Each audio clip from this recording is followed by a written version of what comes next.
अस्सलाम वालेकुम, मैं हूं वकार अहमद और आप देख रहे हैं माइंड मैटर्स। चिराग हसन हसरत के हवाले से जो मजमून है उसी में से एक और चीज़ जो हमें ये बताती है कि वो लाहौर से कितनी मोहब्बत करते थे। लाहौर शहर और उसकी ज़िंदगी से सैयद ज़मीर जाफरी का मजमून है। लाहौर शहर और उसकी ज़िंदगी से मुर्शिद को इश्क था। सिंगापुर के जनूब मशरकी एशिया का पेरिस समझा जाता था।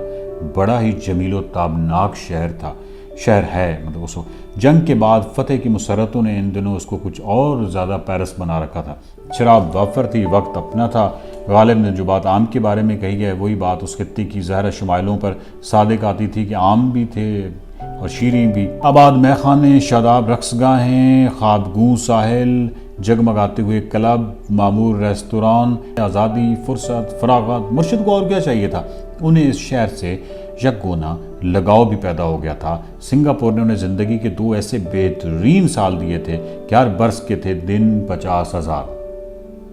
मगर इसके बावजूद उन्हें अपनी दिल्ली यानी लाहौर की याद बहुत तड़पाती थी, हमेशा तड़पाती थी। मैं हर वक्त साए की तरह उनके साथ लगा रहता।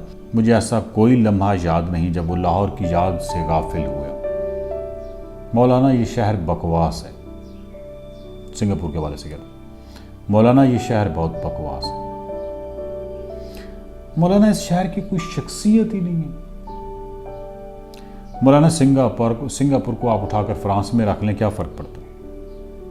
अच्छा, जबकि लाहौर के फ़ज़ाइल कैसे बयान करते हैं? मौलाना लाहौर बिजली का बटन दबाने से नहीं बन गया।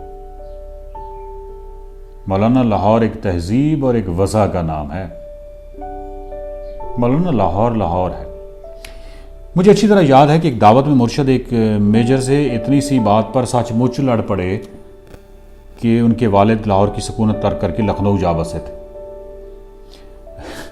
मुर्शिद की रिंद मशरबी कोई ढकी छुपी बात नहीं, ना इतनी मामूली चीज़ है कि मेरे छुपाए छुप सके।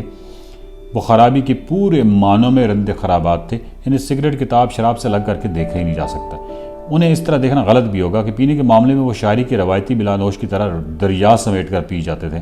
जितनी पीते जाते आवाज़ उतनी ही रोशन होते जाते। बड़ी मुश्किल ये थी कि उनके बहकने का आसानी से पता भी नहीं चल सकता था। आंखें अमूमन वैसी सुर्खों मस्त रहती थी। पाए वो यूं कब जाते थे कि खोए जाने का सुराग मिल सके। अगर कोई टोकता कि मौलाना शायद आप बहक गए हैं तो जवाब मिलता, मौलाना आप बहक गए हैं, मेरा तो सरे दामन भी अभी तर नहीं हुआ। फिर होशमंदी का सबूत देते हुए 3-4 सागर पै दर पै खाली कर जाते। उनका बहकना भी कुछ नहायत मासूम सा, बड़ा इल्मी किस्म का था। तंज नोकीला हो जाता, लतीफ़े भरपूर हो जाते, अशार की रवानी तोग़यानी पर आ जाती। बख्शिश के मज़ामीन ज़ोर बांध देते। जिन अशार को वो पहले पीने का उन्वान बनाते थे उन्हीं अशार को बाद में रोने का सामान बना लेते।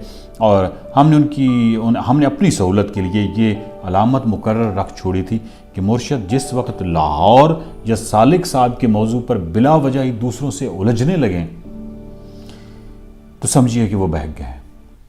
इस मरहला पर वो खान साहब को 1000 आवाज़ें देते, खान साहब करीब न फटकते थे। देखते रहिए माइंड मैटर्स के YouTube चैनल को सब्सक्राइब कीजिए, वीडियोस को ज़्यादा से ज़्यादा शेयर कीजिए, माइंड मैटर्स के फेसबुक पेज को लाइक कीजिए।